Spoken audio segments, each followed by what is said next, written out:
Read with me beginning in Isaiah chapter 35. The wilderness and the wasteland shall be glad for them, and the desert shall rejoice and blossom as the rose. It shall blossom abundantly and rejoice. Even with joy and singing, the glory of Lebanon shall be given to it. The excellence of Carmel and Sharon, they shall see the glory of the Lord, the excellency of our God. Strengthen the weak hands, make firm the feeble knees. Say to those who are fearful-hearted, be strong and do not fear. Behold, your God will come with vengeance, with the recompense of God. He will come and save you. Then the eyes of the blind shall be opened, and the ears of the deaf shall be unstopped. Then the lame shall leap like a deer, and the tongue of the lamb and the tongue of the dumb shall sing. For water shall burst forth in the wilderness, the streams in the desert.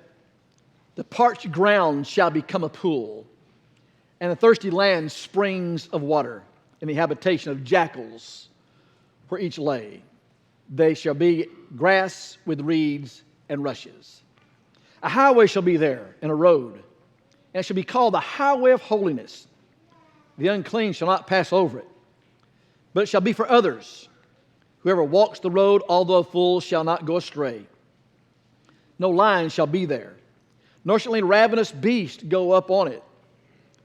It shall not be found there, but the redeemed shall walk there. And the ransomed of the Lord shall return, and come to Zion with singing, with everlasting joy on their heads. They shall obtain joy and gladness, and sorrow and sighing shall flee away. I read that from the New King James. I want to take the time and go back through that and read that to you from the NIV.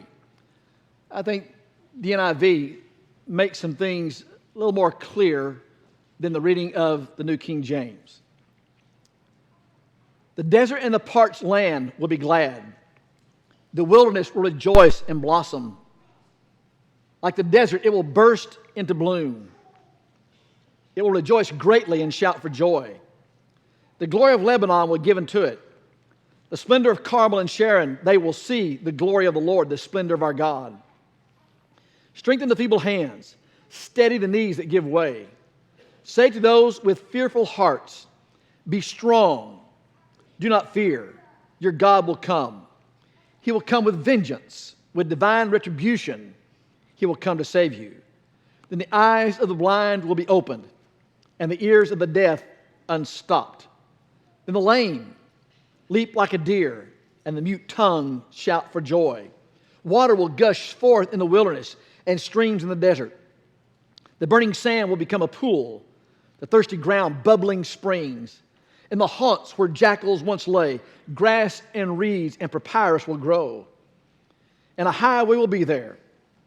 It will be called the way of holiness. It will be for those who walk on that way. The unclean will not journey on it. Wicked fools will not go about on it. No lion will be there, nor any ravenous beast. They will not be found there, but only the redeemed will walk there. And those the Lord has rescued will return. They will enter Zion with singing. Everlasting joy will crown their heads.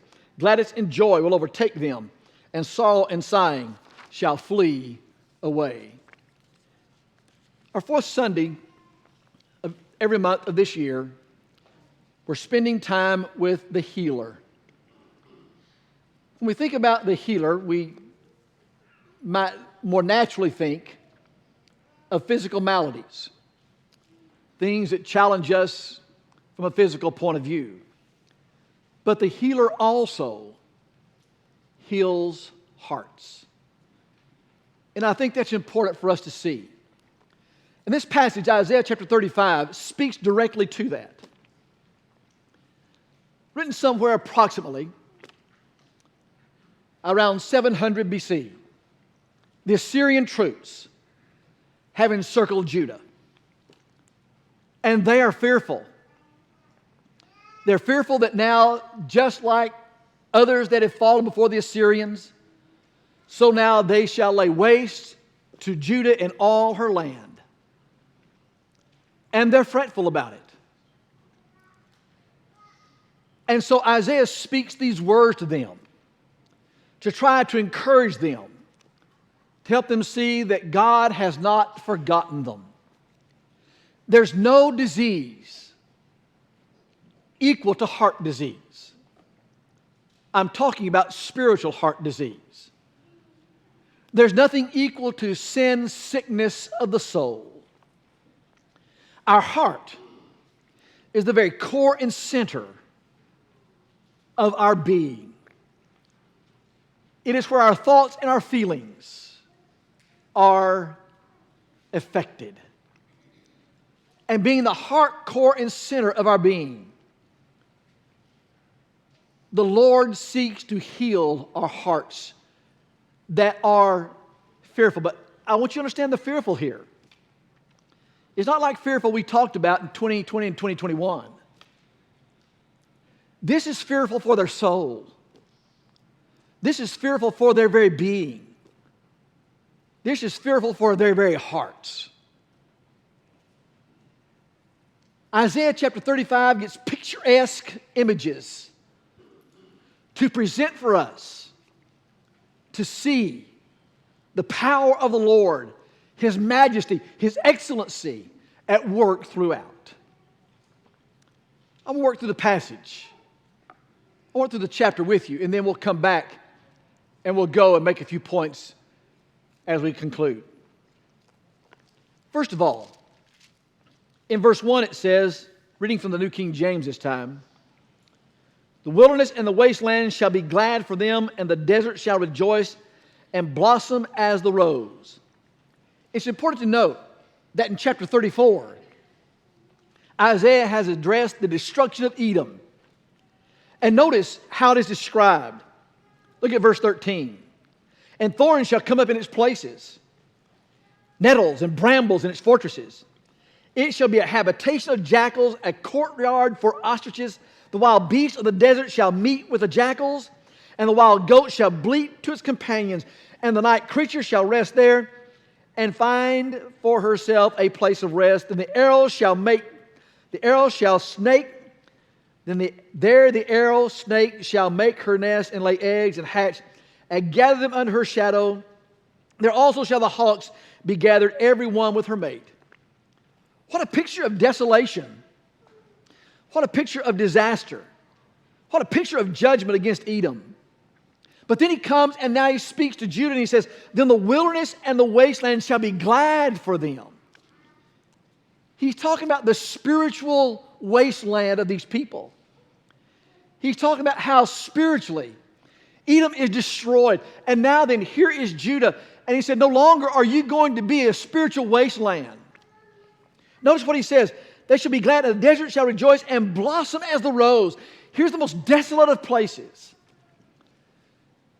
As I was looking at this chapter, and I was trying to think of an image to kind of portray to you, to your minds, of exactly what desolation is versus what is lush and luxuriant.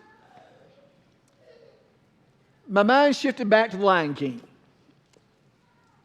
Is there anybody here that hasn't watched the Lion King? If you are, then we'll pray for you. Do you remember when Mufasa is on the throne? And you remember when Mufasa is the king and you see the Pride Lands? Do you remember how lush they were? Do you remember how luxuriant they were? The verdant flowers just bloomed everywhere. But then you had old, nasty, mean Mufasa, who did everything he could to undermine, Scarface. Mufasa was the good guy. Scarface. I have seen it. I get names confused, but I have seen it. This Scarface wants to try to overtake Mufasa, and when he does, what happens to the land? Becomes a wasteland, doesn't it? And now throughout the rest of the movie, until Simba comes back and he's restored to the throne, what's the land like? It is desolate. It is waste. And then when Simba's on the throne again, the wilderness, the desert gives bloom. That's the image he's talking about. Edom is the wasteland. The Pride Land has been destroyed. But now then, the Lord will destroy it and will revive it in all of its beauty. Look at what he says in verse 2. It shall blossom abundantly and rejoice, even with joy and singing, the glory of Lebanon. Here are these grand mountains that are snow-capped. Here's the glory of Lebanon. And then he says, the excellence of Carmel. Here are these wooded forests of Carmel that are plush with fervent trees. And then he talks about the excellence of Carmel and Sharon. Here you have the mountaintops of Lebanon, the fervent trees of Carmel. Then you have in the valley of Sharon the verdant flowers sprinkling the road. Harold and Sue Robinson are abroad right now. I think it's Australia, maybe Switzerland that they're in. But Sue loves to take pictures wherever they go. And there's a few of us she's sending pictures to. And so this morning I was looking at the pictures that Sue sent. And there was this lush pasture of nothing but bluebonnets. We see those in Texas, don't we? People pull off the side of the road and go and sit in those bluebonnets, lay in those bluebonnets to have their pictures made. But what does that tell you? The land has come alive. It's lush, it's verdant, it's rich. Here's this land that has been wasted. Now, he's not talking about land like we think about land. He's talking about the spiritual deficit, the spirit deficiency, the spiritual wasteland of these people. This is the wasteland they're in spiritually. And they're going to be revived. That's what he's trying to get them to see. And he's using the land to illustrate that. But notice what he says, verse 3. Strengthen the weak hands and make firm the feeble knees. Say to those who are fearful-hearted, be strong, do not fear. Behold, your God will come with vengeance. With the recompense of God, he will come and he will save you. Here, all the deficiencies are exposed. But here, notice what he says. The possibilities are endless. The weak shall be made strong. The feeble knees shall be strengthened. And the fearful-hearted will not fear. Look at here's your deficit.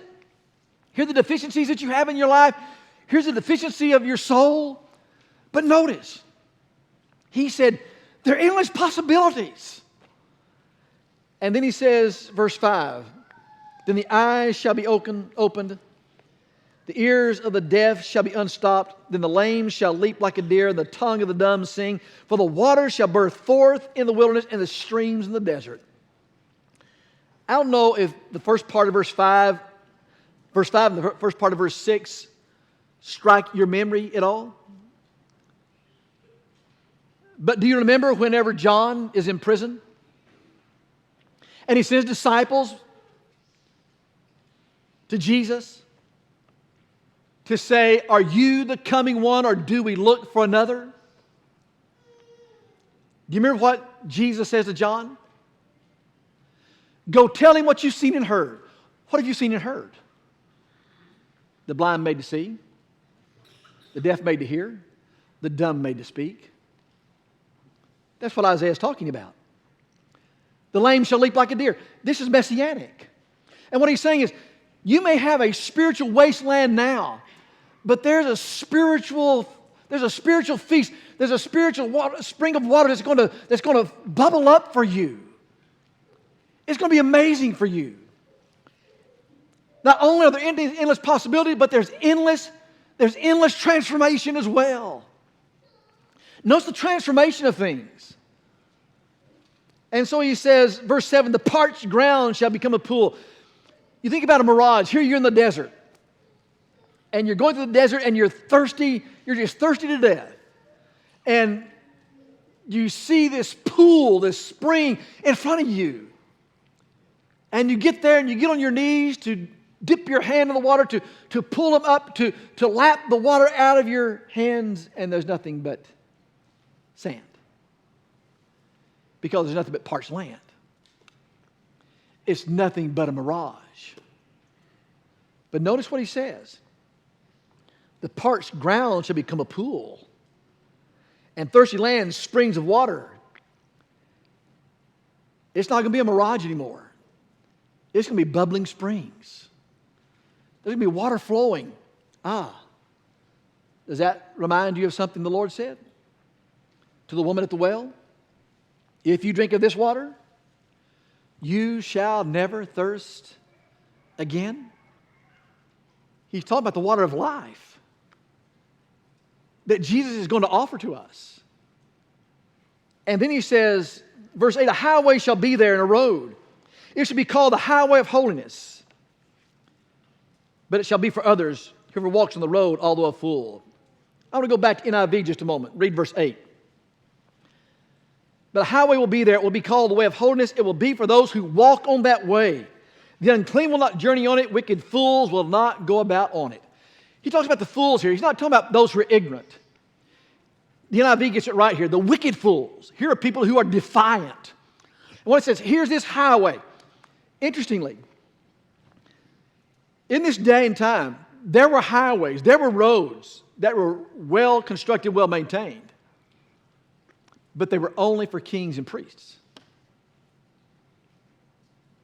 They were not for the common man. But he said a highway will be there, and a road, it should be called the Highway of Holiness. The time is going to come in which anyone can travel this highway. This highway is going to be open to all, but not the wicked, not the defiant. The wicked fool shall not walk therein. It's only going to be for those who walk in the way of holiness. The highway is going to be open for all who are willing to walk in the way of holiness. And then he says,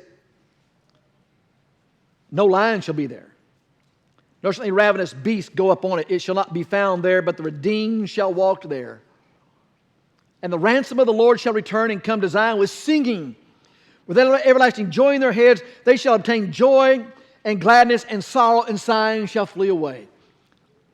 If you go back to the beginning of this, the wilderness and the wasteland, here's the sorrow and the sighing. Go back to chapter 33 just a moment. And look at verse 9. Now keep in mind how Lebanon, and keep in mind Carmel and Sharon. The earth mourns and languishes. Lebanon is ashamed and shriveled. Sharon is like a wilderness. And Bashan and Carmel shake off their fruits. You see what he's saying there? But he said, no, not in this new Zion. In the new Zion, under the Messiah. Listen, hearts that are hurting will be healed. No longer will things be wasted. No longer will there be no help. There'll be endless possibilities. There will be bubbling springs. And no lion nor jackal are going to be there. Again, you remember when the pride land became a wasteland? Remember the jackals, the hyenas? They began to rule the land. And what he's saying is, they're going to be destroyed. All those who are destructive, all those who are counter to our spiritual well-being are going to be destroyed. When Judah heard this from Isaiah, they had to have had a great big sigh to say, yes, yes, there is hope for our hurting hearts. Now, a few things I want to point out to this as we think about this. First of all, you see in verses 5 through 6 the picture of one broken. The eyes of the blind shall be opened, the ears of the deaf shall be unstopped, the lame shall leap and leap like a deer. The tongue of the dumb sing, for the water shall burst forth in the wilderness and streams in the desert. You have the blind, you have the deaf, you have the mute, you have the lame. Here are people who are broken. Here are people who are deficient in some way. And what he says is, when you come to the Messiah, all your deficiencies, all your deficits, they go away. They're no more.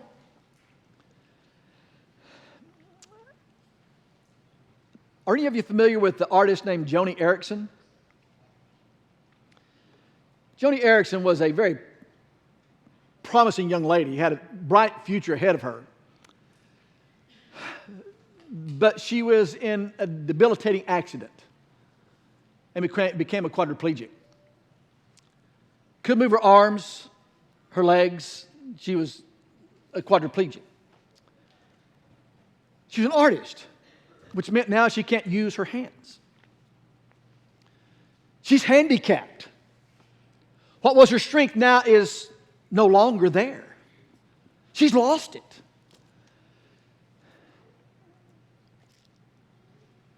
But what she did was she learned how to put the brush in her mouth. And she learned how to paint.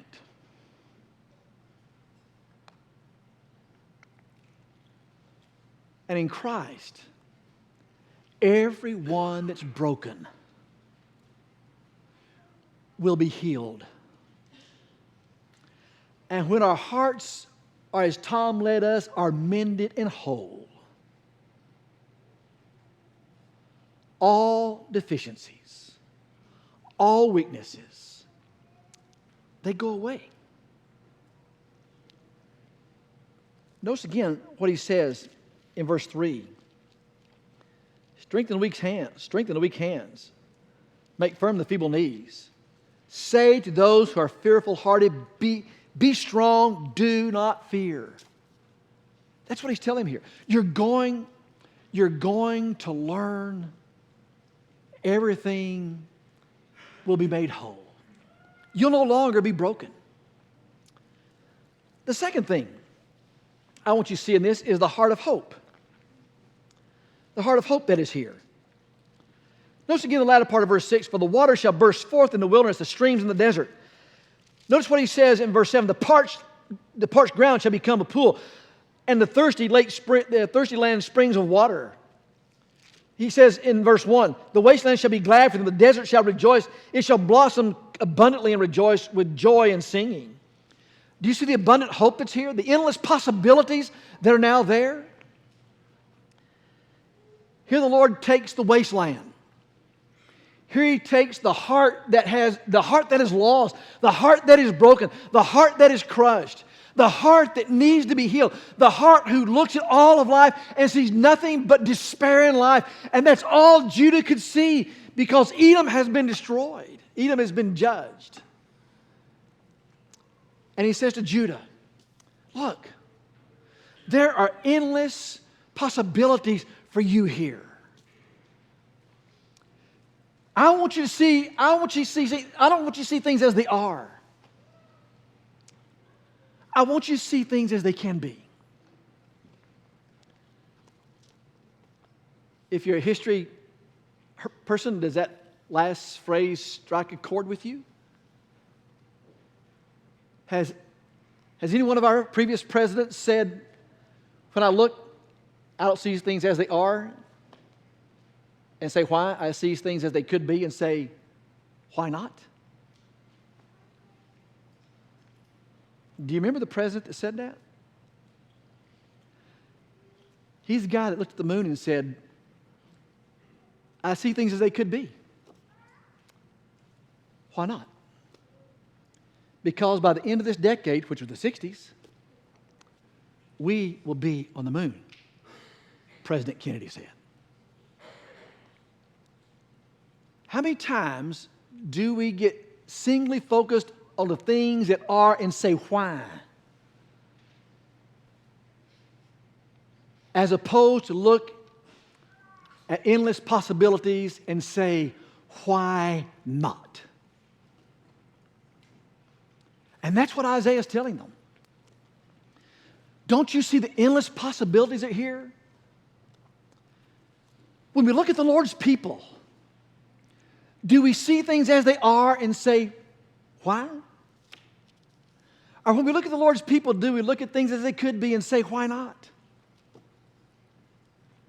Listen, if all we can look and see is ask the question, why? Then we're living in the wasteland. Because what he's saying here is, when we look at the things as they could be and say, why not? What we're doing is we're getting rid of, it's awful for me. See how awful it is? Everybody's out to get me. Listen, when the springs break forth, when the parched land becomes a pool, when the mountains begin to come alive and the verdant valley flush, and the mountains, the cedars of Carmel begin to be in their beauty again, what he's saying is, you can't live there and be pessimistic. You know, I'm fascinated today by our world leaders. I realize I have no standing to make this next statement at all, as far as world leaders are concerned. But as far as God's Word and God is concerned, they're pompous fools. And I say that because they think what they can do is they can treat people like puppets on a string of a marionette. And what we will do is we'll just conquer, we'll defeat, we will ruin everything that we want to ruin for our own pride, for our own power, for our own glory. It doesn't matter who we decimate, who we destroy, who we hurt. And the foolish part of it is they think they have the power to do it. And carnally they do. But they're pompous fools because what they don't realize is the power they hold is vacuous. It is only at the point of their nose. It's no greater than that. We're going to have an election in November. In 2024, we're going to have another election. And we've got all these world events taking place. And we're going to hear all these things these candidates are going to do for us. They're going to be so great for us. It doesn't matter what side of the aisle you're on. They're going to be great for you. And both of them are saying the same thing, just different way. And none of them have the power to give us what they promise. They're all mirages. They're all parched land. And religious leaders who don't lead people to the Christ are mirages. This is not an abundant life with health and wealth. You pray it, you get it. God's not a vending machine where you put in your $1.50 and you get back the Coke that you want. But He is the God that controls all things and the God that can make the parched land a pool and can make the jackals, where the jackals lie, become flourish and blossom and grow. There are endless possibilities with God and God's people. And if all we do is look and say, and all we do, as Jordan said a few weeks ago, is look and say at this church how pitiable we are, then what we're doing is we're looking at the land of Edom. We're not looking at the promise of Judah.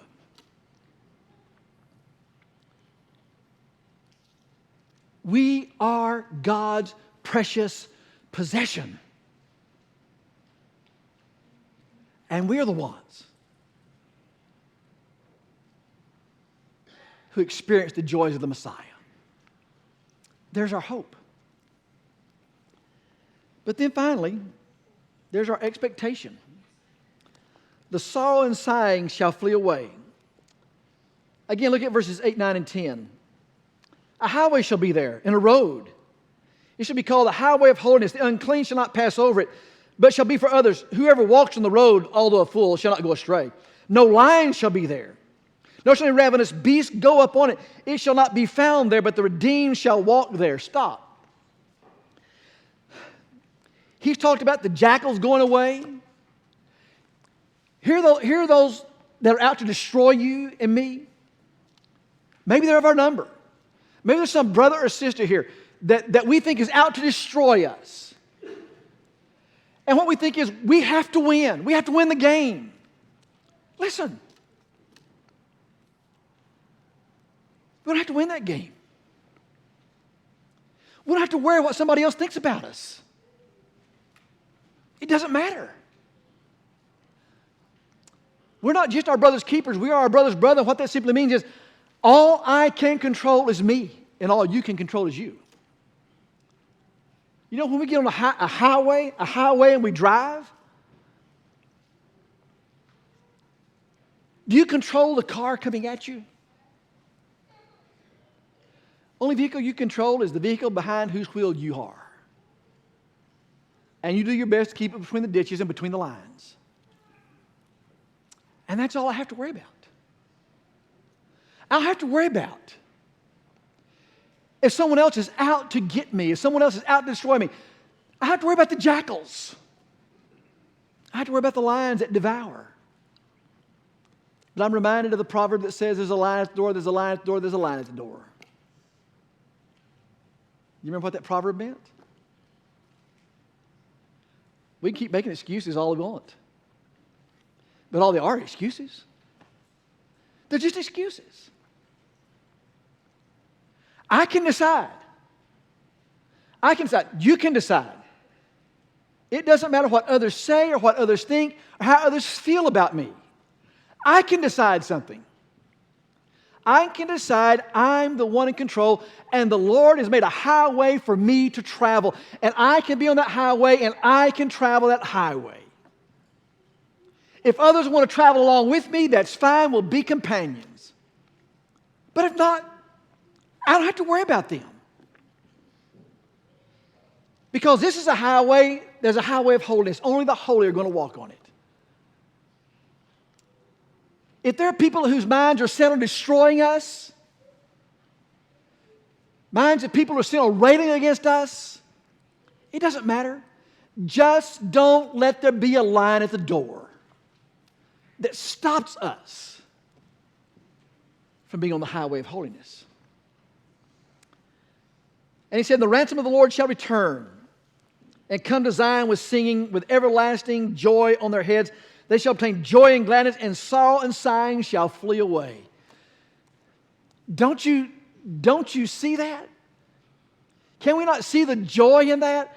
Here's the expectation. Sorrow and sighing shall flee away.